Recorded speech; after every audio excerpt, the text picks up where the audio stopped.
On this episode of Clinically Press, we have a very special guest. We have Tom Farrell, who is a Nike athlete, ran this past Olympics in the 5K, personally, Joel got to work with him at Oklahoma State, where he ran cross country and track and did some pretty incredible things there.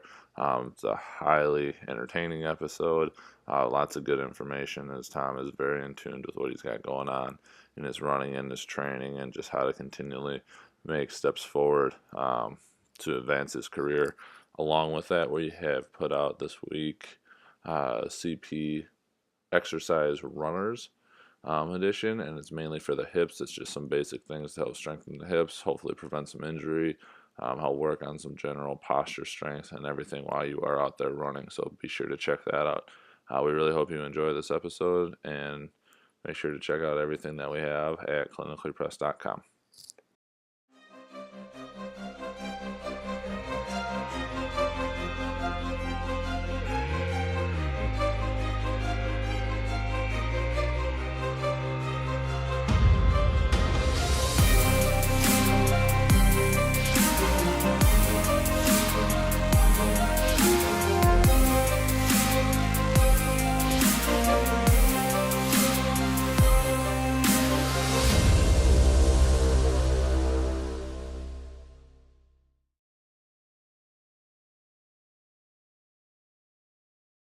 On this episode of Clinically Pressed, we are with Tom Farrell, who is a Nike athlete, former athlete of mine at Oklahoma State that I got to work with during his time there. And we're going to talk pretty much everything running. I know from Tom's time at OSU, he was very in tune with his running, in tune with his training programs, way more than I would say almost anybody on the team, or at least when he was very intelligent about it, where others maybe just weren't as. So I'll give you that compliment there. So, yeah, so I don't know. Like I said, if you want to just give a little bit of your background and like how you got started and where you've gone, I think that'd be an awesome place to start. Yeah, sure. My parents are both athletes. My mum was a high jumper. My dad was a middle to long distance runner like myself. So I always kind of tell people I grew up on a red surface. I was kind of dumped down at the track when they would be training on a Tuesday, Thursday night, and then taken to competitions and just roamed around the country at different surfaces and different tracks for a lot of my youth. So that's kind of where I guess the love of the sport came from, and then just kind of progressed through the levels at the UK through regional and international. And then I got recruited by Oklahoma State. Dave and Bobby, who are still both there now, they recruited me to join the team, and I went completely on a whim. I didn't visit. And a lot of people, I didn't really know where I was going, in all fairness, and Stillwater, Oklahoma seemed cool on paper, and the team looked great. That was my main thing. Was I looked on the team, I looked at the roster, saw that the caliber of the guys who I'd be training with were much higher than my level at that time. So I thought, right, they can't get much better than this. There weren't many British athletes at the time, who stayed within the UK system and the university system that we have at home, who then kind of progressed into the international ranks. So I kind of just thought I need to do something different, give it a whirl, and see what happens. And so I did actually keep my place at British University in Birmingham. I kept it for a year, just in case kind of the proverbial hit the fan when I was in Stillwater, and I could kind of fall back on Birmingham. But once I got to Stillwater, it was kind of like within 2 weeks, I called the university at home. I was like, nah, I'm not coming. Everything's fine. And then, so then did 4.5 years at OSU, where I made some big jumps and some great progression.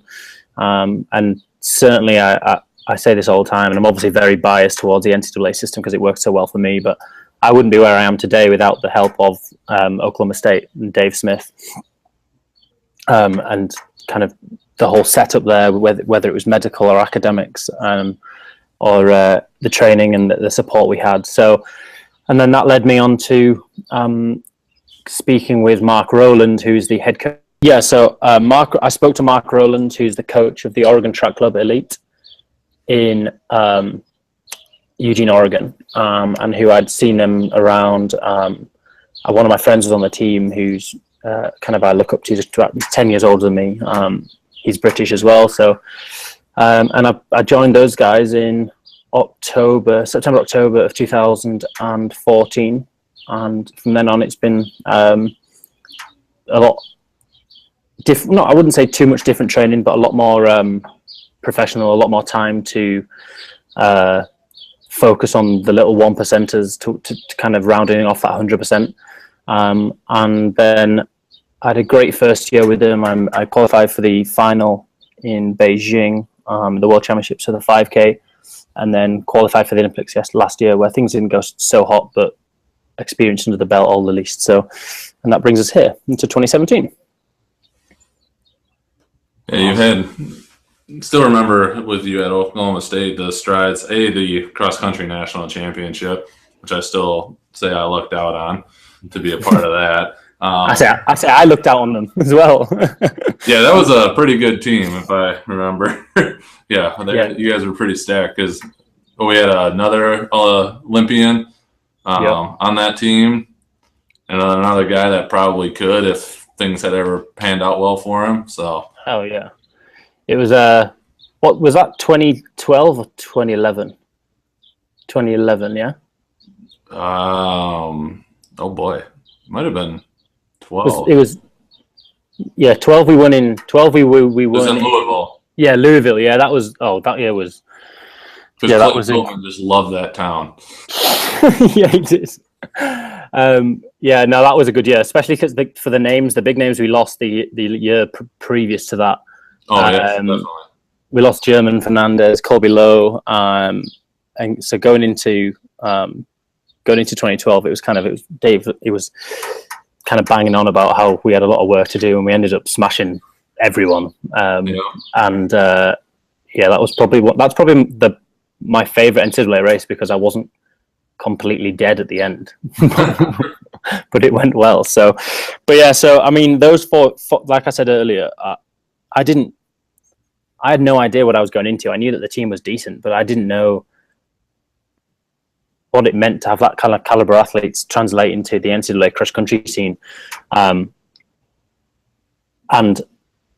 for my first year, I redshirted cross country, but my 4 years of cross country, we went first, second, first, third, I believe. And the years we were second and third were massive failures.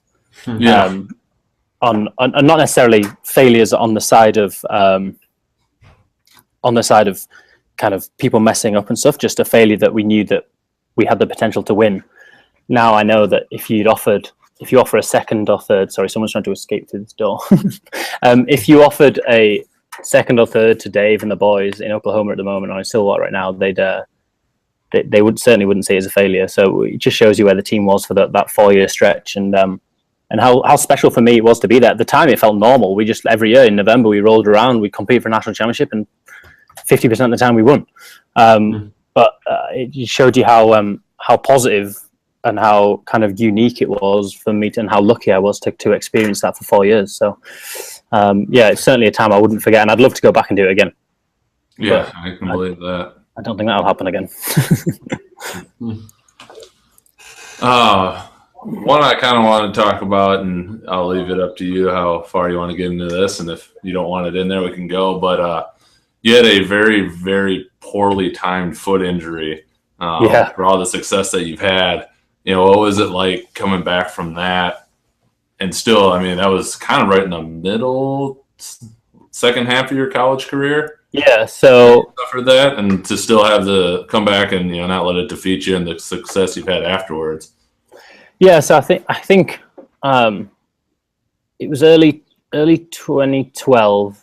Me and Dave sat down and kind of penciled out a plan for the coming year, because it was Olympic year, and they're in London, and the home games don't roll around very often, and I don't think in my career another home Olympics will roll around again. Excuse me. And so we ran indoors, and then we decided to redshirt outdoors, so that I could we could kind of prepare and put what we said was put out myself or ourselves in the best position possible for qualifying for the Olympics.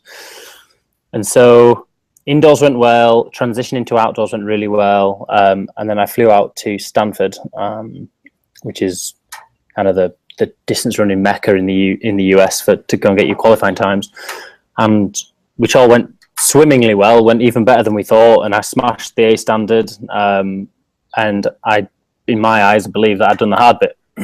So I got the qualifying. Got the qualifying. 15, wasn't it? Yep, run 13:15. A big, another 11-second PB. Yeah, another 11-second PB. So it was another huge race, but kind of the Olympic year, the excitement of it being in London, I think all kind of attributed to it. I had a perfect stint of training in there as well. So I thought that I'd done the hard bit, and now it was just a case of me and Dave sat down again, and we were like, right, let's just kind of almost go back to what we would kind of do in April, because the Olympics are in July, August. And again, everything was going well, flew home, and 3 weeks before the trials, I got a stress fracture in my third metatarsal on my right foot. So the dreams went crashing down through the drain extremely quickly.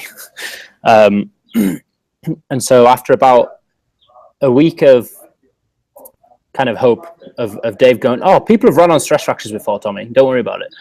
I was like, yeah, okay. You might be able to get through the trials, get it done, and then you've got 5-6 weeks to the Olympics, so you can still kind of save this. And then we sent the X-rays through, and it showed up on an X-ray. I didn't need an MRI or anything. It was that bad. And Dave was like, yeah, because I was in a boot and I couldn't even put weight on the boot. It was that sore. So yeah, I took 6 weeks off. Didn't watch the trials, couldn't bear to watch it. Didn't go to the Olympics, but watched part of it on TV. And then went back to Stillwater in the probably late August, early September, right for when school was starting. And I remember one of the first team meetings, Dave was like, whoa, you've gained weight. I was like, well, I've taken 6 weeks off, so yeah. So it started off, and Dave would probably back me up on this. It started off as probably one of the most stressful cross-country seasons ever, given that was the same year that we ended up smashing it. And Dave's kind of loading the pressure on early, going, look, we've lost some big names and some big guys, and we're going to need people to step up. And here's me sat there thinking, I'm out of shape, I'm barely running, and he's going to need another top 40 out of me. I have no idea how this is going to happen. And so I guess the bounce back process was fairly stressful, but at the same time, a lot of people would ask me, are you not worried that it's going to happen again? And I was like, well, if I think about my foot every time I go for a run, then it's like it's never going to happen. And plus, whether it's true or not, somebody told me that because at the point of where it healed, it was probably stronger than any other part of my body at that time. So I was like, well, it's not going to happen in the third Met again. So we've got another 9 options. So I was just like, right, screw it, go for it. And I didn't feel right. Things just weren't clicking. I was doing sessions and they were going okay, but they just weren't going like me. They weren't going great. And then the day before Big 12 cross country, I did some stride. We jog around the course and I did some strides. And I went up to Dave and I was like, Dave, I feel good. And all along through the season, Dave's like, don't worry, it'll come. Don't stress out. And I don't know if he was stressed or not. He was trying not to show me that he was stressed. I was definitely stressed. I didn't deny that, but I don't actually know if he was stressed. I'm pretty sure he was pretending that he wasn't stressed. But I secretly think he was, but he didn't tell me, and he'll never admit to me. But then, are we going again? No, we got this. So. We good? Yeah. And then I ended up running really well at Big 12s, ran really well at regionals, and had my best nationals performance in cross country. So I hate to admit it, but he was right. Things did come together. Things did come together. Things went well, and I had my best cross country season off the back of the injury. So touch wood, nothing has happened since. I've had no major injuries since. Some little niggles all the time, which is standard. But yeah. So I think looking further into it, I think it's probably, although it was something that was horrendous at the time and I missed the home games, I think I probably learned a lot more from it about myself, and like myself as an athlete, kind of, and then moving forward into my professional career, than if everything had gone swimmingly well and kind of you just ride. I think you ride in that wave of everything going well. Eventually, there's got to be a point where it crashes down, and I think I got quite lucky in that it crashed down when I was 21 and not kind of. It sounds really bad, but when money's an issue, Right. as a professional athlete, I was in a lucky position where everything was covered at university. I knew that when at the end of the day, if everything had gone down the drain, then I was still going to go to university. I'll still finish my degree, and I could then move on with my life. But yeah, so thankfully, I've had no other major stress fractures or major injuries since. But I think I probably have certainly become a better person because of it. Absolutely. That's great. So what's it been like transitioning from the collegiate level to the professional level in terms of, training and being more on your own? So Joel will agree with this. I'm a big team person. As much as in this sport is massively individual, I like having a team of people around me, whether that's just coaches, physios, PTs, chiros, whatever it is, or whether it's also athletes. I find that fairly important for my setup. So I'm lucky in that I joined Oregon Track Club, and so the transition from kind of the college scene to the professional scene has been fairly seamless. It's kind of a lot of people struggle with going from having your structured kind of, we train in the morning, you go to classes or lectures in the afternoon, and then we do training again in the afternoon.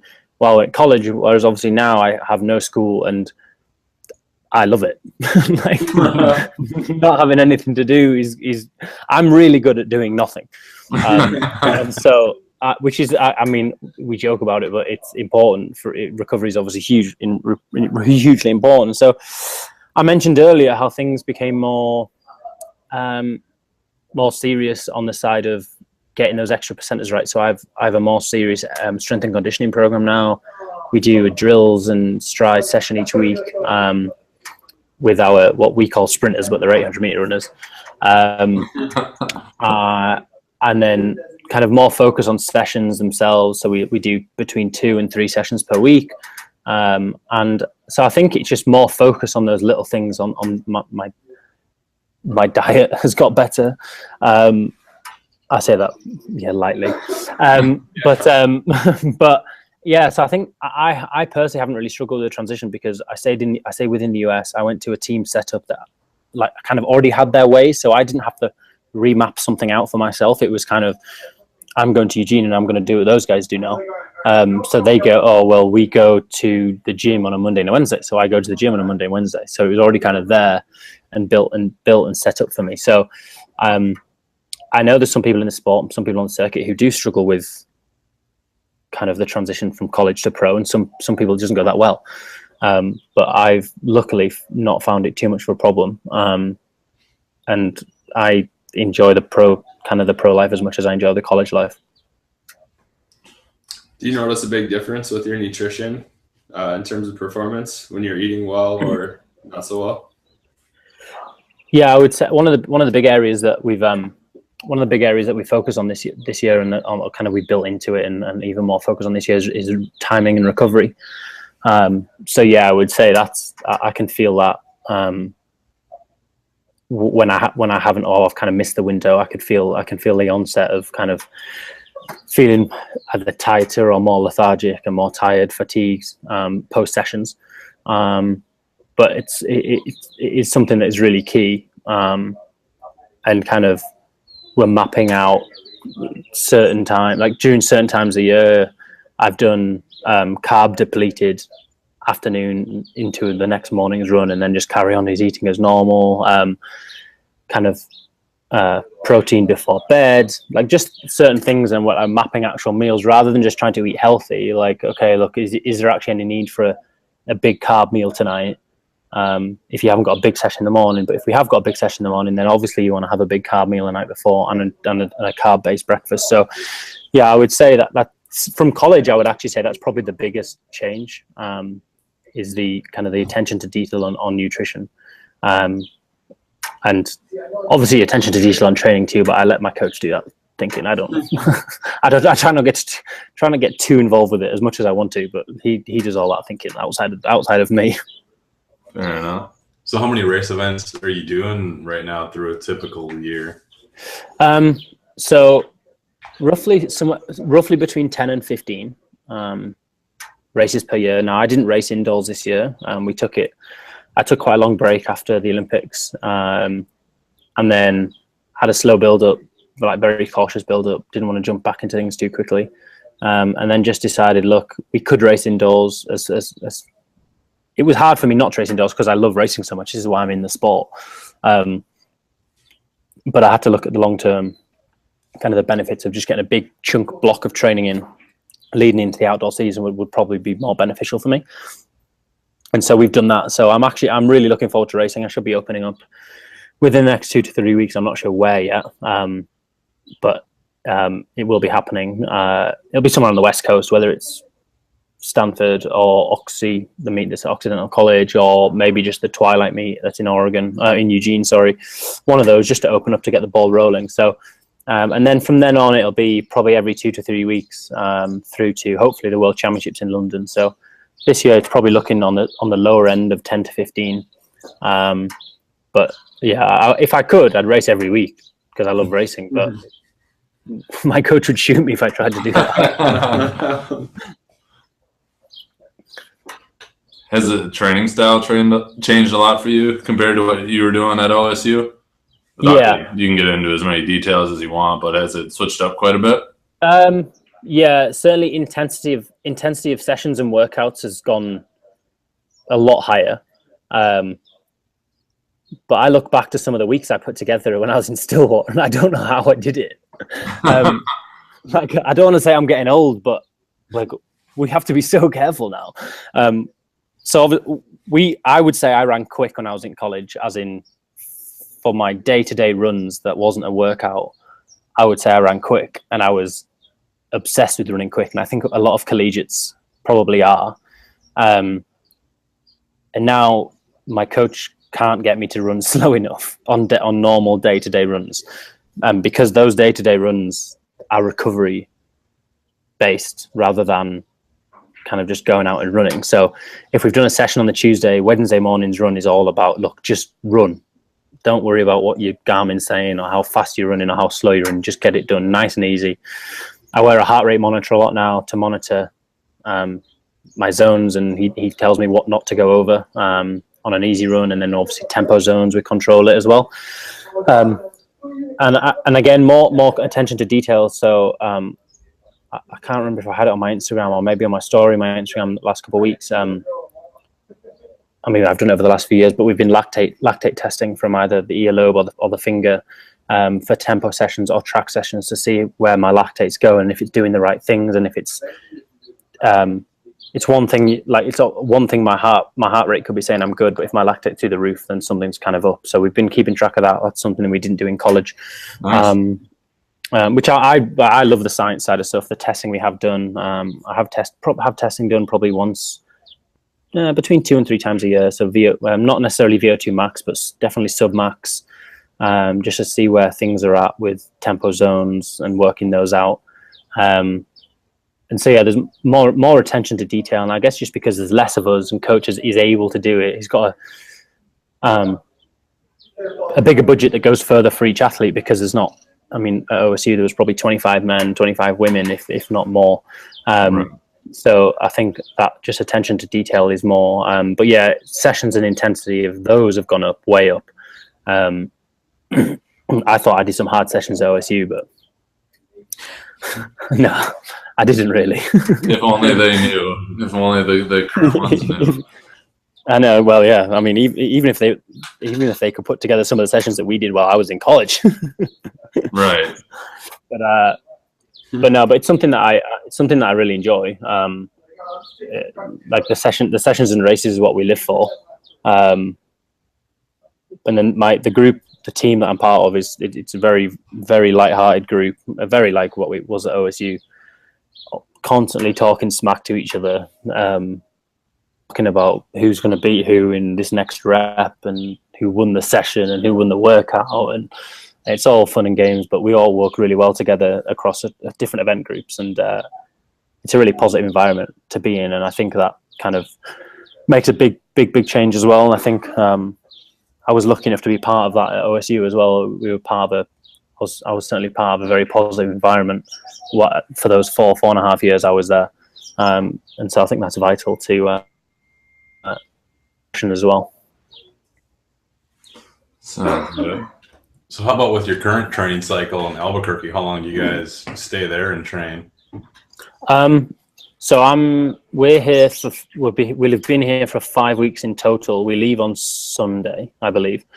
And so we've done a 5-week stint. Like I mentioned earlier, we normally do Flagstaff, which is a couple thousand feet higher. I think we're at between 5 and 5.5 thousand feet at the moment in Albuquerque.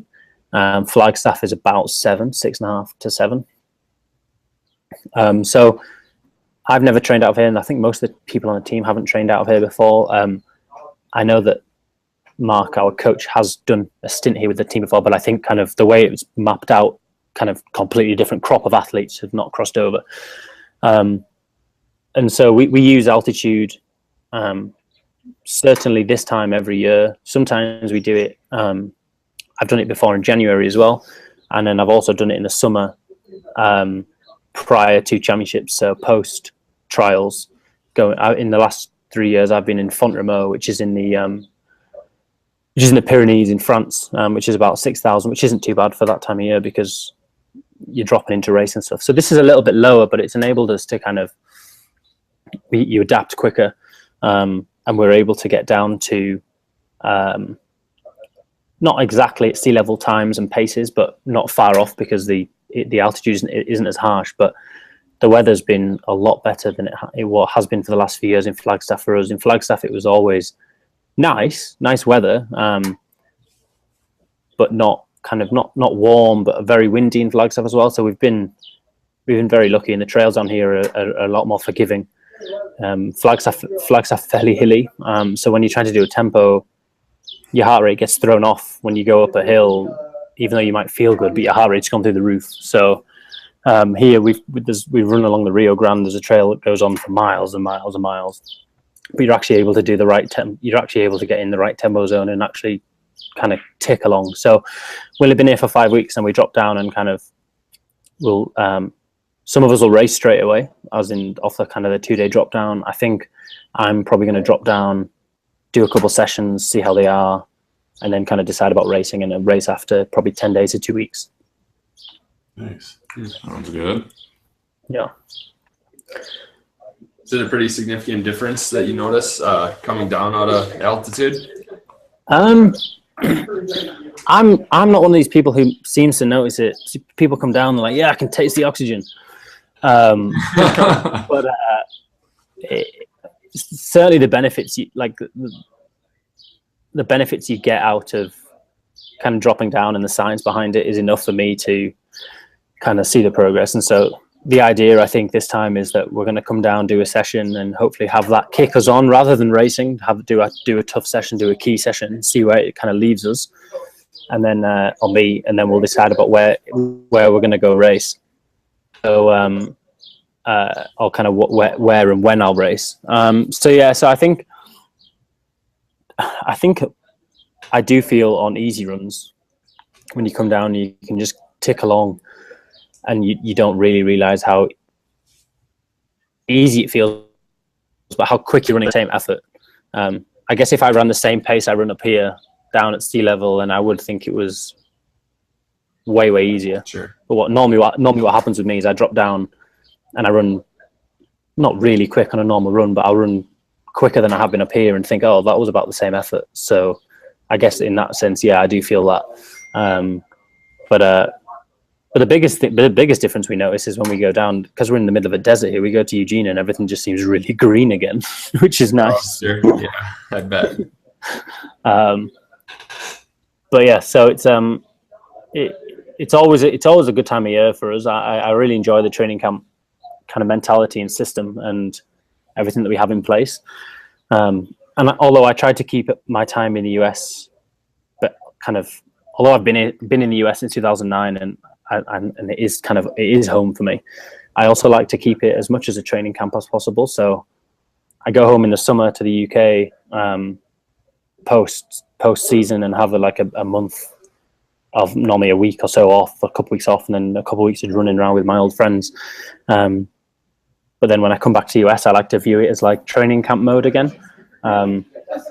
So I know a lot of people on the team coming to places like Albuquerque or Flagstaff because it's kind of like the training camp mentality gets switched on. But I think mine's always on when I'm in the US. It's always kind of jobs on, but it's probably even more on when we're in altitude because things like recovery, sleep, and nutrition are even more important when the body's under even more stress up here. Mm-hmm. So it's It's interesting. I went out to Breckenridge and tried going for a run, and I'm by no means a runner, but I thought I was literally going to die. It was terrible. You always forget. I always forget how bad it is coming up to altitude because the cycle that happens, even though we do it, I'll do it twice a year, maybe 2 stints a year, maybe 3. What happens is you come up to altitude, the first week is ridiculously hard. On like normal runs, walking up the stairs, you're like out of breath. Yeah. And then you train really well, you drop down and you race really well, or you hopefully race really well. And then in your mind, it's just positive. It's like altitude is amazing. I've raced well, great. And then like you go back up to altitude again, you're like, oh, this is a breeze. I'm going to race really well off it again. And then you walk up some stairs and you're like, oh no, I forgot about this side of it. Yeah. But no, I do like altitude, and although I've never been tested for whether my hemoglobin mass does have a change or not, I don't really want to know because I believe it does. Sure. Yeah. And so there's a mental benefit for me being here, so I'm fine with it being here. I know some of the Americans on the team. One of the USATF doctors did a study over the last few years, and he was able to get funding to measure their hemoglobin mass pre and post altitude trips. So they were able to do that. And so they found out what their percentage change was or no percentage change. And I'm just happy knowing that I fully believe that I get a benefit out of it. But nothing wrong with that, for sure. Yeah, for all I know, I do. Where are your favorite places to race, indoor and outdoor? What are your favorite races? Indoor and outdoor. Indoor would probably be Seattle in the Dempsey Arena. 300 meter. Yeah, 307 meter. Beautiful track. All the fans on the infield. Yeah. All the coaches lined up against the back wall. My answers are probably just going to be where positive experiences are happened, I guess. And then outdoors, it'd be quite a toss-up, really. Probably somewhere that I've had a lot of positives and it's such a beautiful place to race. It would probably have to be Stanford. With it being the track being a great track, but then surrounded by a great campus, a great area. I love California. Is a great, one of my favorite places in the world.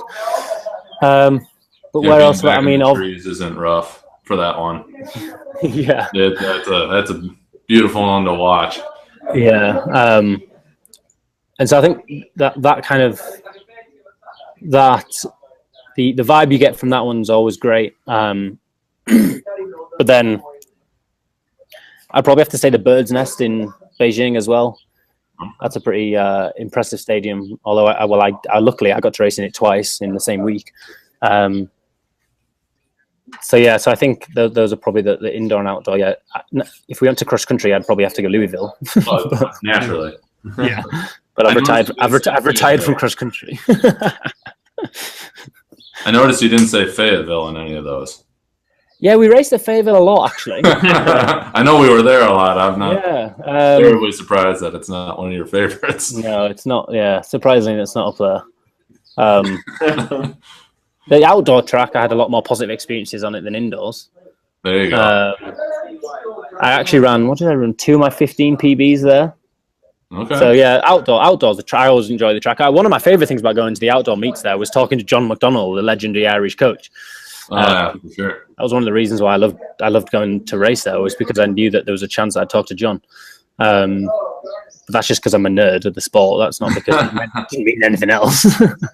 But yeah, there's been some bad ones, but there's also been some good ones. I didn't say Iowa. That's not a good one. Everybody loves Ames, so you know. Ames, Iowa. Yeah. It's a good track. I just never raced well there. Like, it's a great track, but I just never raced well. My last memory of that was getting stuck in the bus because the door froze shut in Kansas. It was so cold. Yeah. Yeah, that was fun. Oh yeah. We ate the Waffle House out of food, or the IHOP. It's great. Yeah, those are like some of the. I sit here sometimes and we'll talk about college, because obviously a couple of the guys we raced against each other through college, and we talk about our college experiences and this, that, and the other, and like some of the biggest things that stick out for me is like, and I thought it was just, like I said, how lucky we were for those 4.5 years, that the buses that we travelled on. The two of us is like, he's just next level. And I think I know the guys still travel on them now, but like I've heard stories of like some of the guys here traveling like 9 hours in a 15-passenger van, and I'm like, yeah, I guess we were quite lucky. We had Xboxes, and Wi-Fi, and satellite TV. Yeah, it was great. Tables, beds, the works. So. Yeah, so I mean, some of the that's one of the things I do miss about college is those trips away, especially the bus trips. As long as 10 hours on a bus sounds, it flew by when you had just all sorts going on, and you could get up and walk around or lie down whenever you wanted. Definitely. Yeah. You guys got any more questions? I don't know. There's a couple more on the sheet. Yeah, the one I kind of had, and we would get into, is just like, what big mistakes do you see with like it? I mean, you can cover wherever you want, but the high schooler that's trying to get to college, or the college kid that's trying to maximize their career, like things that you've seen through teammates and just in your own experience that you think are mistakes or myths or anything like that. From the high school to the college level, there's been such a change in training philosophies and expectations of kind of certainly I'll talk from the male side, because I can compare more, but coming out of high school, I'd barely broken 4 minutes for a 1500. Now there's American kids doing it every year. They're getting close or breaking 4 minutes in high school, which is incredible, and it's great to see them doing it. Some kid just went 4:01 the other day. Yeah, and some kid went 4.0 or something like that, and which is great for them. It's incredible, but I think it's just come from, there's more knowledge out there on training now. There's more science. Knowledge is easy accessible through the internet. People share their theories, techniques, beliefs, or whatever. So I think that's not necessarily a negative thing, but it also means that as long as their expectations stay grounded in that period as they transition into college, I think I fully understand kids wanting the best 4 years of college that they can get. And I'm obviously, with being based in Eugene, I see a lot of, not that we barely ever actually see them because of just timings of sessions don't cross or anything like that, but the Oregon kids, I mean, it's an amazing setup. They've got I thought OSU's facilities were good. I mean, yeah, no kidding. Like the Oregon kids, it takes it to a whole new level, which might not be a good thing, but that could be a discussion for another day. And so I think their expectations, if they run 4 flat in high school, they think, all right, well, I've got to go quicker in college. Now I think you've got to give yourself a year and a half to fully adapt to a new coach, a new surrounding. You're away from home, you're eating on your own. You've got things like ice baths, you've got recovery shakes, you've got all these sorts of things that get added into the mix. You're going to college lectures or classes that you don't actually have to go to. Like your professor's going to get paid whether you go or not. And so I think there's a lot of kind of external influences that change going to college. And so I think that was one of the big things that I did. I went very, very relaxed into it. And I was like, right, I'm not expecting anything of my first year while I was in Stillwater. And I was very lucky in that I ended up running really well indoors and really well outdoors. And I kind of exceeded my expectations, but that's because I think my expectations were actually quite low. And so I completely understand high schoolers training as hard as they can and putting all the work in as much as they can so that they can get as much scholarship as they can to get to the best university, to try and have the best 4 years. But I'd much rather see kids kind of let it come naturally, maybe not squeeze and push out the box just as of yet, because then you can get more benefits and progress more in the college environment once you've adapted to it fully. There's numerous high schoolers in the US and in the UK, but since I'm in the US, I see more of it. But a lot of them come into the college system, and the media doesn't help because people think websites that are great, but like FlowTrack, build up these kids. You know, he's run 3:59 or he's run 4 flat, and he's the next Alan Webb or the next Matt Centritz or the next. All these big names get thrown into the hat, and I'm sure it feels great for the kid, but it also puts a lot of pressure on them. Right. And so then their expectations go high. So they might run 3:43, 3:42 for 1,500 in their first year. And then they do the typical mile to 1,500 conversion, and they realize they haven't actually run quicker than what they did in high school. But if they're not injured and they've had an enjoyable first year and they've competed for the university and they may have scored at a conference meet, you've actually had a fairly good first year. Like, use it and bounce into your second year. Because 4 years is a long time. And then I think going forward, leaning into college, into the pro scene, I think, and I've had kids contact me who are in college and who are at OSU as well. And if they do watch this, they'll know who they are, who have kind of said, right, I want to go pro. What do I do? And I've said, look, let it happen and don't force it, because the more you stress out about it, the more pressure you put on yourself and your performances are going to get affected. One of the kids spoke to me or text me mid cross country season, and he was like, I want to go pro. What do I do? And I replied, I said, look, unless you're winning cross country, no one really cares. So forget about it. Race for the team, race your socks off, run as hard as you can. And if you run well, they will spot you. But it's what you do in track that is way more important, because nobody really cares too much about cross country. And then if you do anything special in track, they're more likely to see you.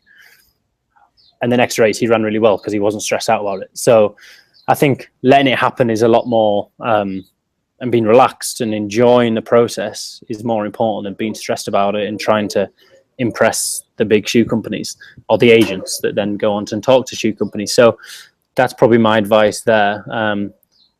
And biggest mistakes is college kids probably squeezing a little bit too much, trying to get to that next level. We've seen numerous professionals who weren't really anybody coming out of college who've then maybe got a part-time job for the first year or 2 years, and then kind of they've progressed well and then made the professional ranks, and they've got a good contract. They don't work anymore. And sometimes it takes that to be a better athlete, because they've been working and now they respect the kind of the professional life a lot more than people who expect to be professional. So I think people expect more of themselves, which is fine. Expectations are great. But at the same time, you've got to have realistic expectations, which is something that is kind of important in every event, in every sport. You've got to have goals, but you've got to have realistic goals, things that you can achieve, not things that are completely out of the realm of possibility. Makes sense. But yeah, so that's probably a bit of a long-winded answer, but I think that's my beliefs. No, I think that'll be really good. No, absolutely. There was one more thing that I know, Joel, you'd be dying to get into. That was on that piece of paper. Was it the WebMD thing? Yeah, of course it was. It was really funny. Backstory about how you used to give all your teammates crap about hopping on WebMD and how it was my major pet peeve. Yeah, I got on WebMD last night, and I actually told somebody I'm living with him in the house at the moment. I told him the story the other day because something was said about WebMD, and I was like, "Oh, mate, don't."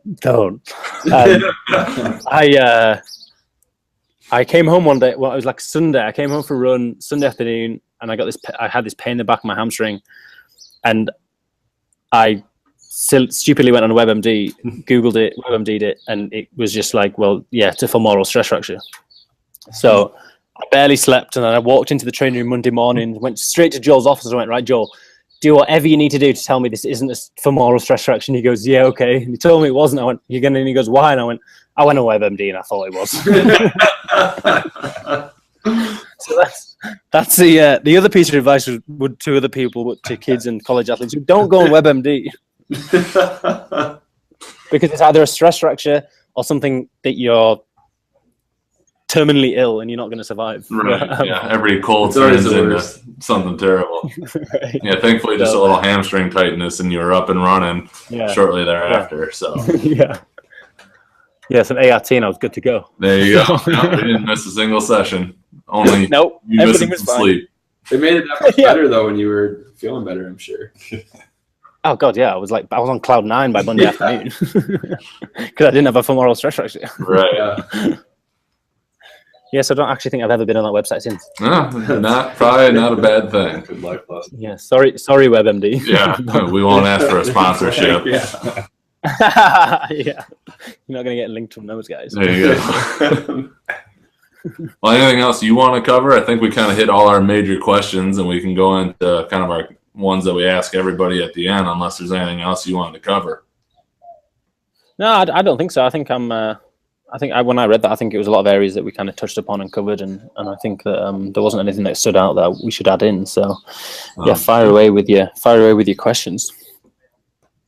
You guys want to start? What would be something that you believe in that others may not, and it can relate to running or just anything in life? Something that I believe in, but others may not.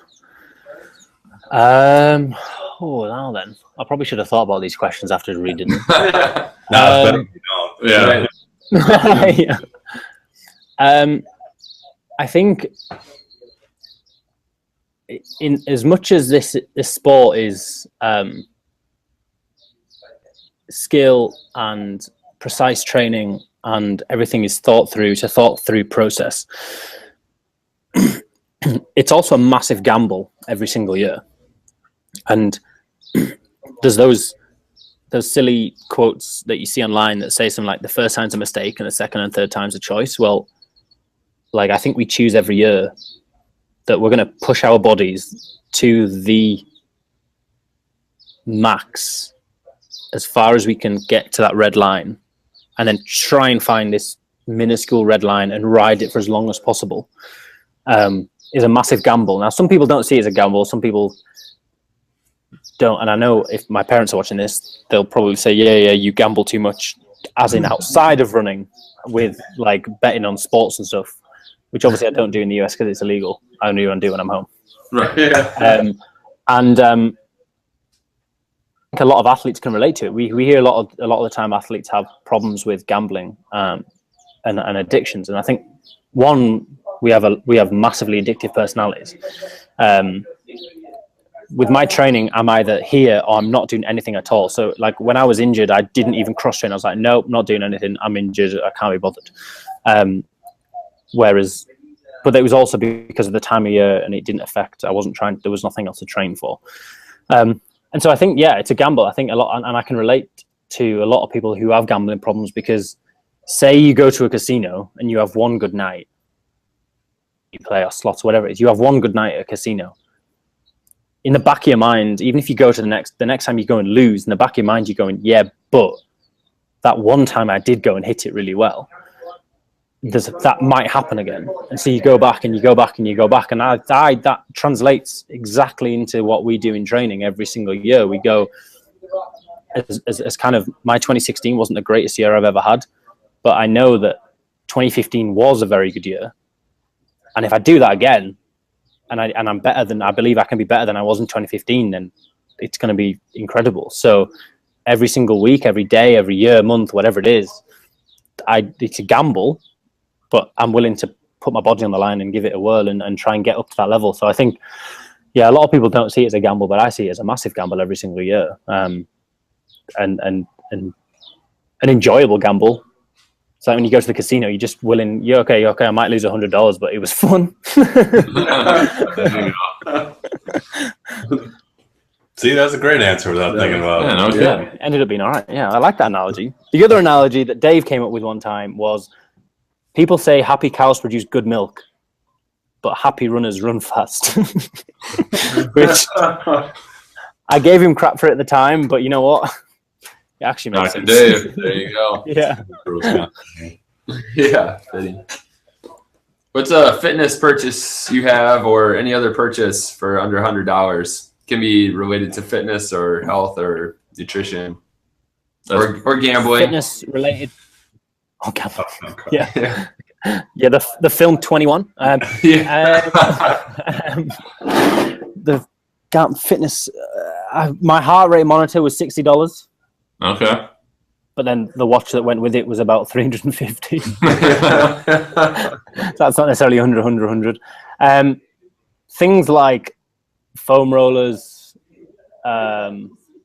softballs, golf balls.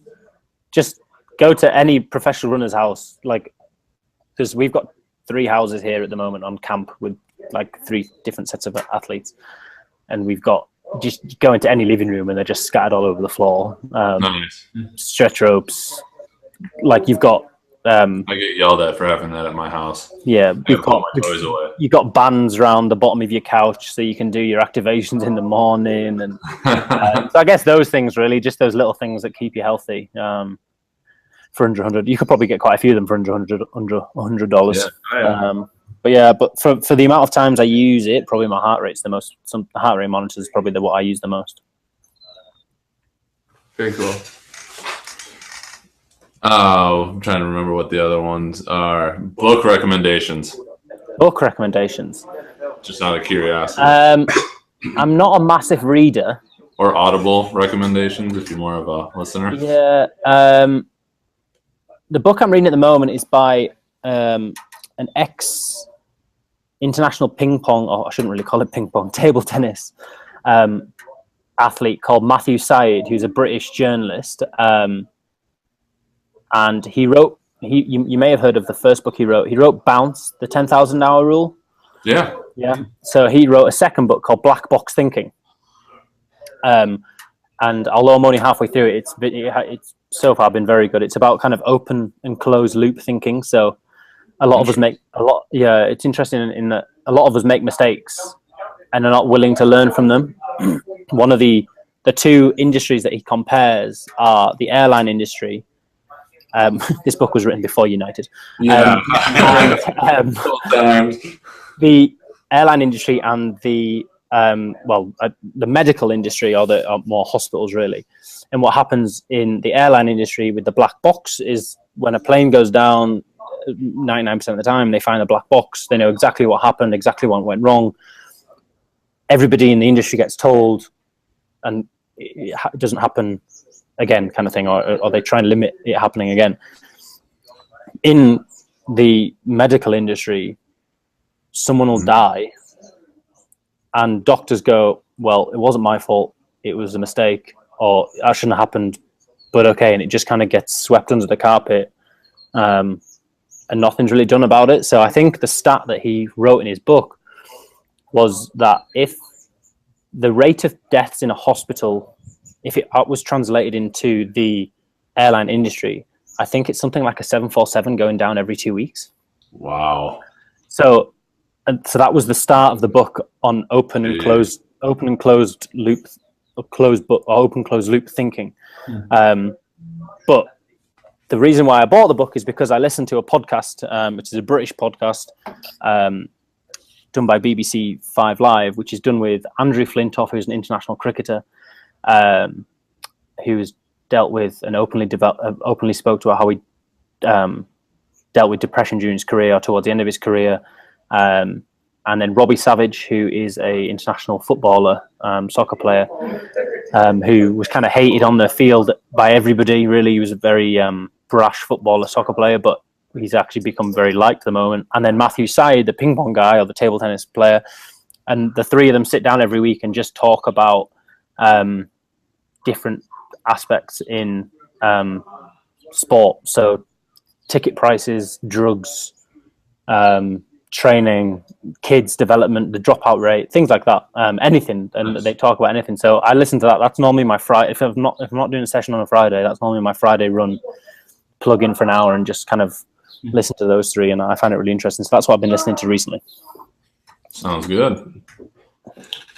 We've kind of had on as our tagline, making the complicated simple, and so kind of in your area, like running.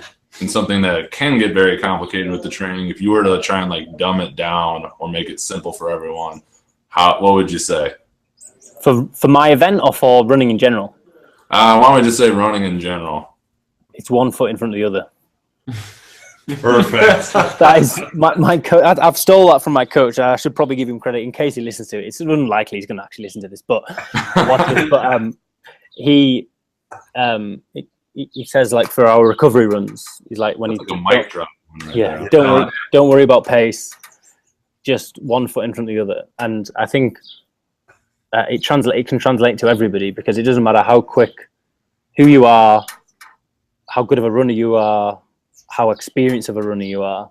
It all starts with 1 foot in front of the other, and then whether you run for a minute and then walk for a minute, run for a minute, and build up from there to running a 5K or on a kind of a hobby level, or whether it's training for a marathon. We've seen obviously the Boston Marathon this weekend, running a marathon or a half marathon. I've had a lot of friends who ask me for advice and training and all this kind of stuff, and I just went, look, if it's a half marathon, you've just got to run.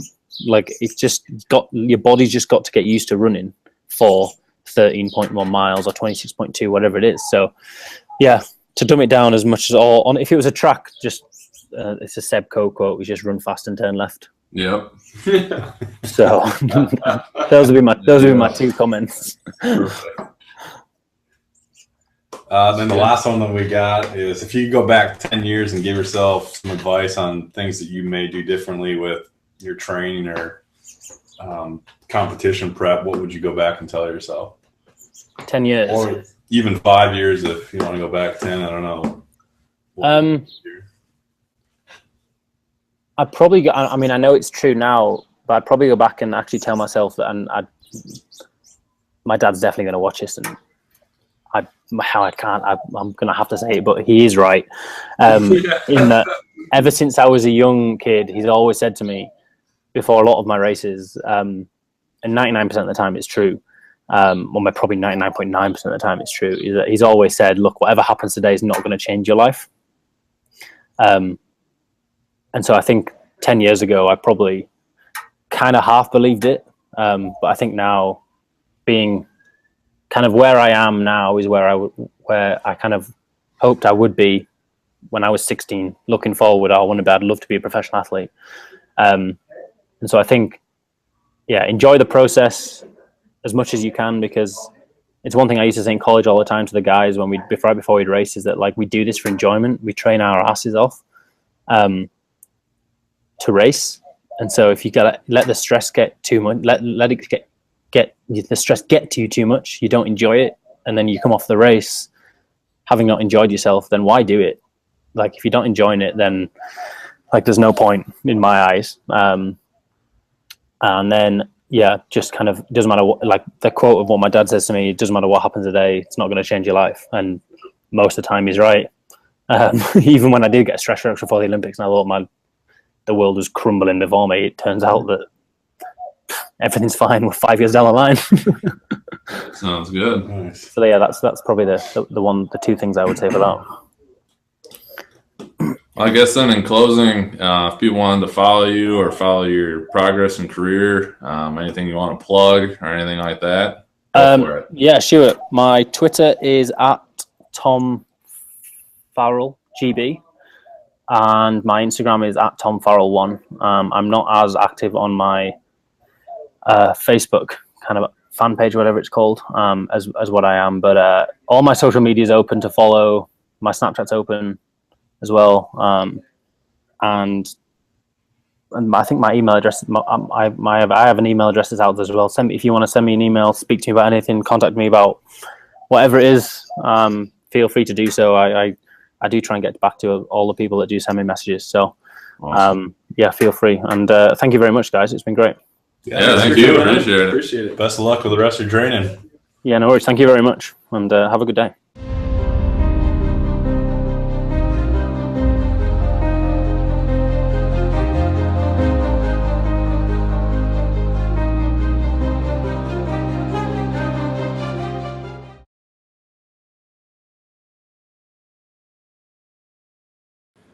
Thank you for checking out this episode of Clinically Press. Go to clinicallypress.com for full show notes and links to everything that was covered in this episode.